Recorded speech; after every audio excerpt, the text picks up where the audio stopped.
దేవునికి స్తోత్రము, దేవదేవునికి వందనములు. ప్రభు అయినటువంటి యేసుక్రీస్తు నామములో మీ అందరికీ శుభములు తెలియజేస్తున్నాను. ప్రియ సహోదరి సహోదరుడా, ఈ ఉదయకాల సమయంలో దేవుని యొక్క వాక్యం సెలవిస్తుంది. ఈ దినాన్న శాస్త్రి అయినటువంటి ధర్మశాస్త్రోపదేశకుడైనటువంటి ఎజ్రా గారి గురించి కొన్ని విషయాలు మీతో పంచుకోవాలని ఆశ కలిగి ఉన్నాను. ప్రియ సహోదరి సహోదరులారా, మనం ప్రతిదినము వాక్యాన్ని వింటున్నాం. అనేక మంది సేవకుల ద్వారా వాక్యాన్ని వింటున్నామంటే మనం వాక్యాన్ని విని విడిచిపెట్టేసేవారుగా కాకుండా, లేకపోతే వాక్యాన్ని బోధించేటువంటి నేను ఏదో చెప్పేశాను, నా పని అయిపోయింది అనుకుంటాం కాదు.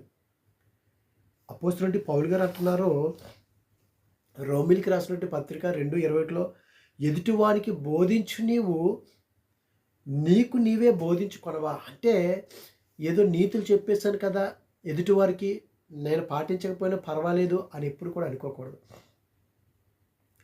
వాక్యం వింటున్నటువంటి వారు మీరే దేవుని యందు భయభక్తులు కలిగి దేవునికి భయపడినట్లయితే అంతకంటే ఎక్కువ, అంటే మీకు ఒక్కటైతే శిక్ష, నాకు 2 పడతాయి.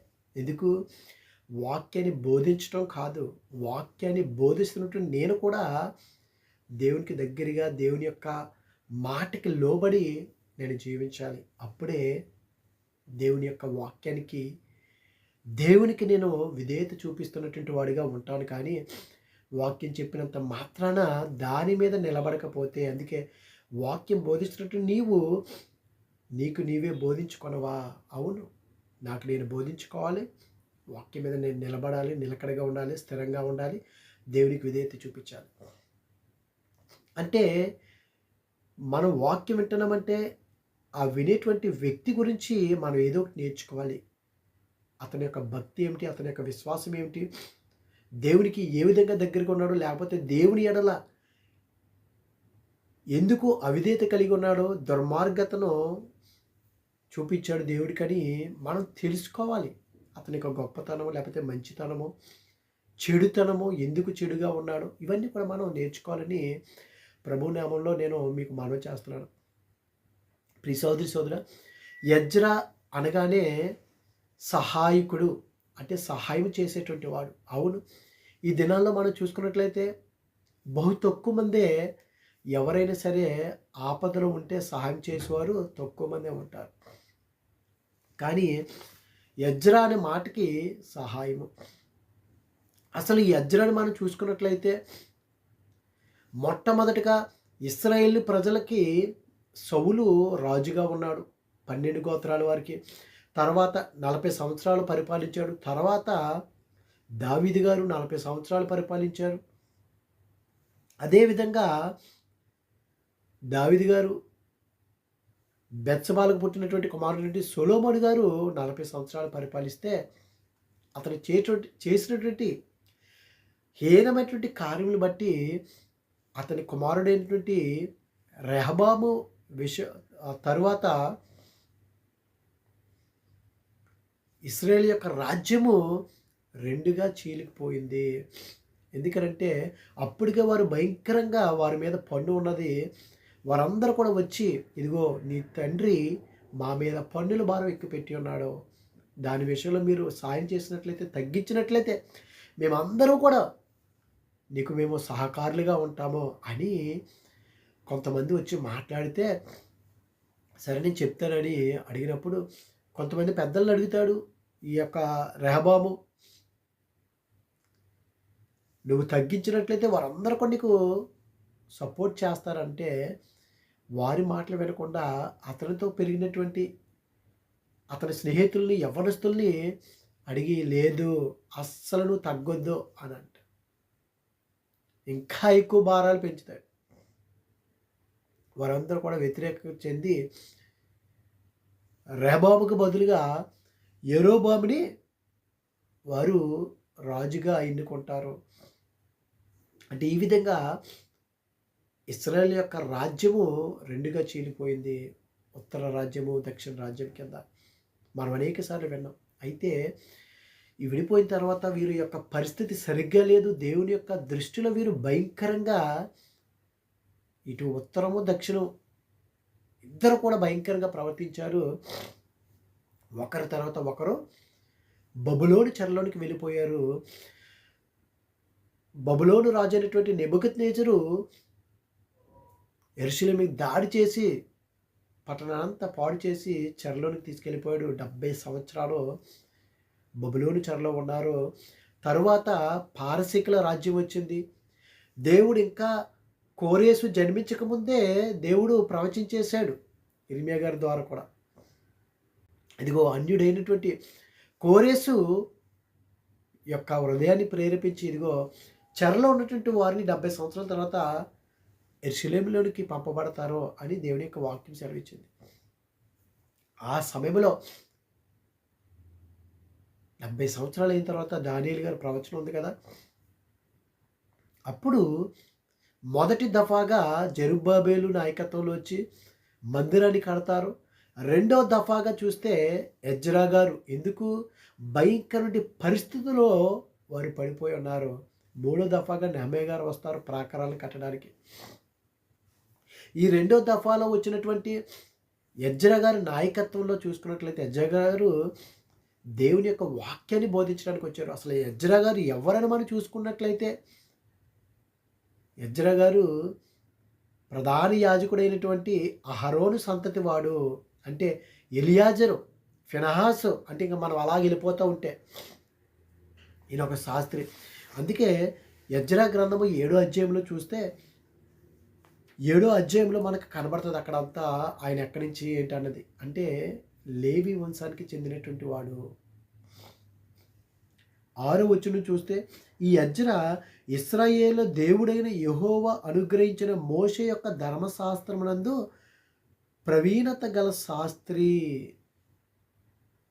ప్రావీణ్యత పొందినటువంటి వాడు, ధర్మశాస్త్రాన్ని బాగా పటిష్టం చేసినటువంటి వాడు, పట్టు ఉన్నటువంటి వ్యక్తి. ఈ దినాన క్రైస్తవులను మనం చెప్పుకుంటున్నాము. దేవుని యొక్క వాక్యం మీద, బైబిల్ మీద మనకు ఒక అవగాహన ఉన్నదా? పట్టుదల ఉన్నదా?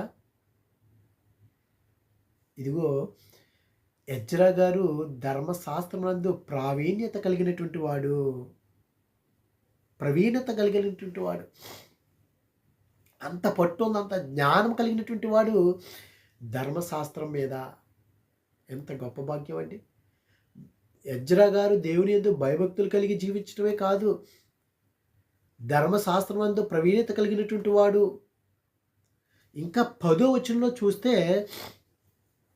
ఎజ్రా యెహోవా ధర్మశాస్త్రమును పరిశోధించి, ఈ దినాన్న ఎందుకు మనకు వాక్యాలు నిజంగా అర్థం కావట్లేదంటే వాక్యాన్ని మనం పరిశోధించలేకపోతున్నాం, పరిశీలన చేయలేకపోతున్నాం. ఎందుకు? ప్రసంగి గ్రంథంలో 7వ అధ్యాయం 22 వచనం అనుకుంటాను, అక్కడ ఉంటుంది. ఎన్నోసార్లు ఈ మాటలు మనం విన్నాం. సత్యమైనది దూరంగాను బహులోతుగాను ఉన్నది, దాన్ని పరిశీలన చేయగలిగిన వాడు ఎవడు? దాన్ని ఎవడు పరిశీలన చేస్తాడు? ఎవడు పరిశోధన చేస్తాడు? ఏదో వాక్యం వినేసామా, మన పరిస్థితి బాగోలేదు, మనకేదో ఆశీర్వాదం వచ్చేస్తే దేవుడి సన్నిధిలోకి వెళ్తే సరిపోతుంది, ప్రార్థన చేసుకున్నాను ప్రభువా, ఇదే గాడి.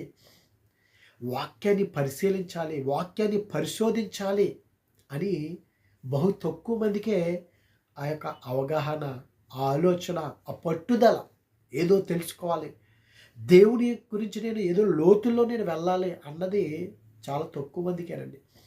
కానీ ఎజ్రా గారు చూసుకున్నట్లయితే ధర్మశాస్త్రమును పరిశోధించి, వాక్యాన్ని చదవటమే కాదు, పరిశీలించటమే కాదు, పరిశోధించటమే కాదు, ఇంకేం చేసేవాడంటే ఈయన దాడి చెప్పున నడుచుకొనుటకును. నేను చెప్పాను కదండి, వాక్యాన్ని మనం చదవటమే కాదు, వాక్యాన్ని పరిశోధించటమే కాదు, వాక్యాన్ని బోధించటమే కాదు, ఏం చేయాలి? వాక్యం మీద మనం దాడి చెప్పున నడుచుకోవాలండి, వాక్యానుసారంగా మనం నడుచుకోవాలి. ఈ దినాన క్రైస్తవులు, బయట వారి గురించి వద్దండి, క్రైస్తవులని చెప్పుకుంటున్నట్టు మనము, దేవుని సేవ చేస్తున్నటువంటి మనము, దేవుని యొక్క పరిచయం చేస్తున్నటువంటి విశ్వాసులు కావచ్చు, సేవకులు కావచ్చు, ఎవరైనప్పటికీ కూడా వాక్యాన్ని అనుసరించి నడుచుకోకపోవటం ఎంత భయంకరం అండి. ఈ దినాల్లో సంఘాల్లో ఏమి జరుగుతుంది? నిజంగా వాక్యాన్ని పరిశోధిస్తున్నారా? ఆ వాక్యానుసారంగా నడుచుకుంటున్నారా నిజంగానే? లేదండి, వాక్యానుసారంగా నడుచుకోవట్లేదు. ఒకవేళ వాక్యానుసారంగా నడుచుకోవాలని చెప్పినా సరే వారు ఏం చేస్తారు? పక్కన పెట్టేస్తారు. అమ్మో! వీడి వల్ల మనకేదో అపాయం ఉంది. ఎందుకు? వాక్యానుసారంగా నడుచుకోమంటే వాక్యం ఎవరు? దేవుడే ఉన్నాడు కదా! పాపము చేయకూడదు అని దేవుని యొక్క వాక్యం సెలవిస్తున్నప్పుడు, ఆ పాపం చేయొద్దని వాక్యం చెప్పినప్పుడు, ఆ వాక్యానుసారంగా నడుచుకోవాలన్నప్పుడు పాపం గురించి చెప్పొద్దంటారు. పవిత్రత కలిగి మనం జీవించాలి. యథార్థంగా ఉండాలి. ఇదిగో ధనం మీద మనం మనసు పెట్టకూడదు. ధనాపేక్ష కలిగి మనం జీవించకూడదు. ధనము వల్ల ధనాపేక్ష కలిగి ఉండటం వల్ల ఇదిగో తమ కళ్ళు తామే పొడుచుకున్నారు. ధనాపేక్ష కలిగినటువంటి వారు. ఇదిగో వ్యభిచారం చేయకూడదు. దొంగతనం చేయకూడదు. వ్యర్థమైన మాటలు మాట్లాడుకోకూడదు. ఇదిగో పక్షపాతము చూపించకూడదు. ఇలాగ అనేకమైనవి ఉన్నాయి. వాక్యాన్ని అనుసరించి నడుచుకోవాలి అని మనం చెప్తే వింటారండి? వినరు. మనుషులకి ఈ దినాల్లో ఏం కావాలంటే తియ్యటి మాటలు చెప్పినట్లయితే ఇదిగో ప్రభువు మీకు తోడుగా ఉన్నాడు, ఇదిగో మీ సమస్యలు తీస్తాడు. ఏమండి ప్రియా సహోదరి సహోదరులారా, మన సమస్యని తీర్చేవాడు ప్రభువే. ఈ లోకంలో ఎవ్వడు కూడా మన సమస్యలు తీర్చలేరు. మనం బ్రతుకున్నంత వరకు మనకు సమస్యలు ఉంటాయి. వాటి నుండి తప్పించేవాడు కూడా ఆయనే. శోధనలు సహించేవాడు ధన్యుడండి. మనమేమో ఆ ధన్యత వద్దనుకుంటాం. శోధనలు ఉండకూడదు అంటే నువ్వు ధన్యుడిగా ఉండాలా, లేకపోతే దరిద్రుడిగా ఉండాలా? అంటే నువ్వు ధన్యురాలు అవ్వాలంటే ఆ శ్రమలు సహించాలండి. నిజంగా యోసేపు గారిని చూడండి, మరియమ్మ గారిని చూడండి, వారికి శ్రమలు రాలేదా?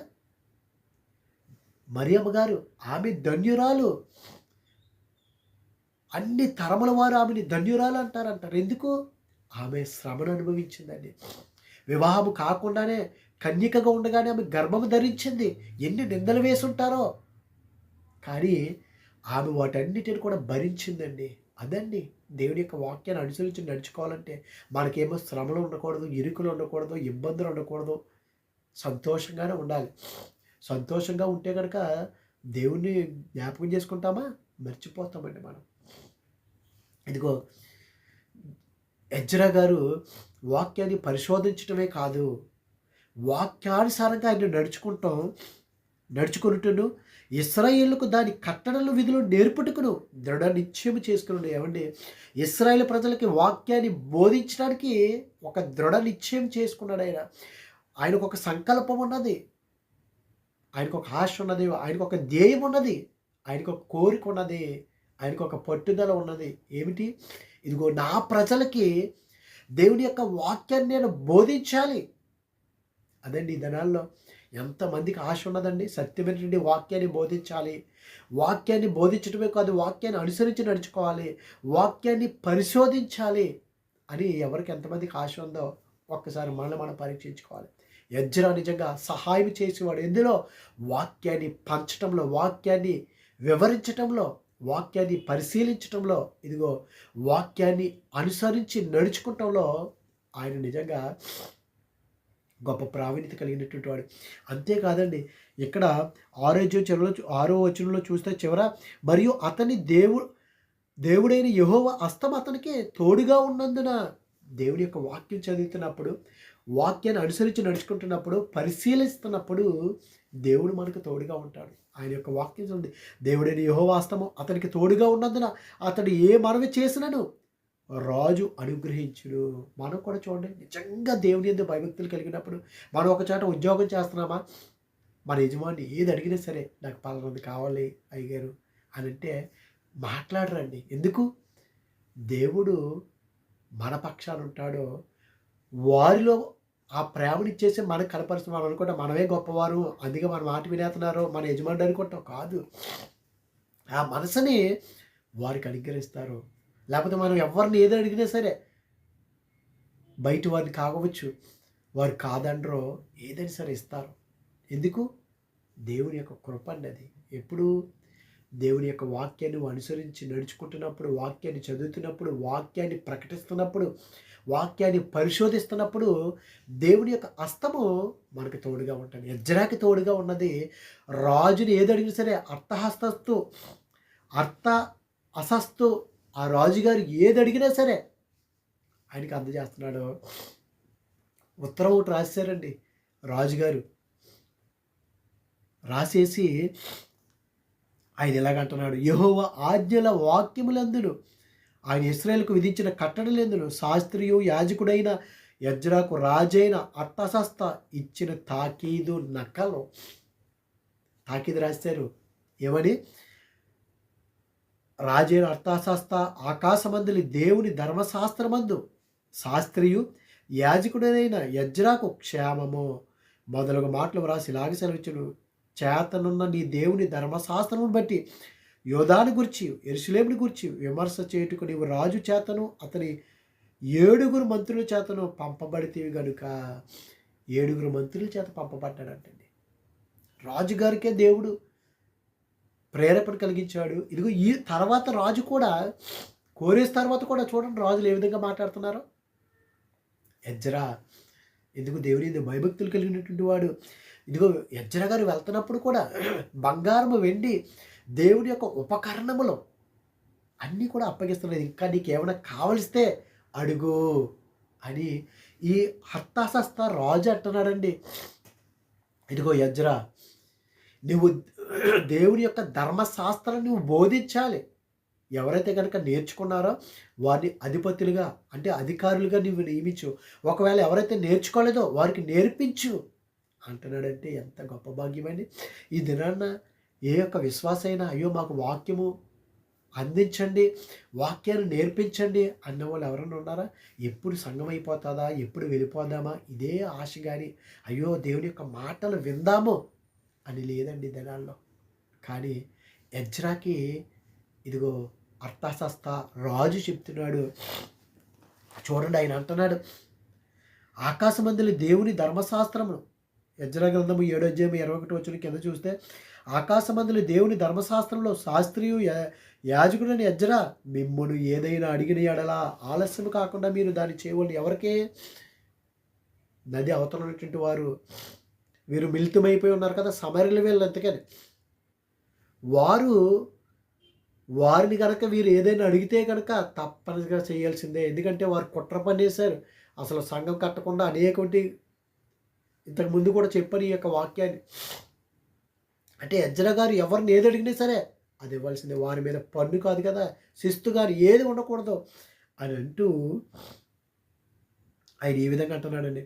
25 మరియు ఎజ్రా నది అవతలున్న జనులకు తీర్పు తీర్చుటకై నీ దేవుడు నీకు దయచేసిన జ్ఞానము చెప్పున నీవు నీ దేవుని యొక్క ధర్మశాస్త్ర విధులను తెలుసుకొని వారిలో కొందరిని అధికారులుగా న్యాయాధిపతులుగా ఉంచవలెను. ఏమంటాడండి? ఇదిగో నది అవతల ఉన్నటువంటి వారికి నీవు ఎలా ఉండాలి? న్యాయాధిపతికి. ఎలాగా? నీ జ్ఞానం కాదు, ఇదిగో జనులకు తీర్పు తీర్చుటకే నీ దేవుడు నీకు దయచేసిన జ్ఞానము చెప్పున. దేవుడు కనుక జ్ఞానం ఇస్తేనండి మనం నడిపించగలం. ఒక సంఘాన్న, ఒక దేశాన్న, ఒక గ్రామాన్న, ఒక కుటుంబాన్న. దేవుని యొక్క జ్ఞానం చెప్పున నువ్వు తీర్పు తీర్చు అంటూ ఎవరైతే ధర్మశాస్త్ర విధులను గైకుంటున్నారో వారిని అధికారులుగా నియమించు.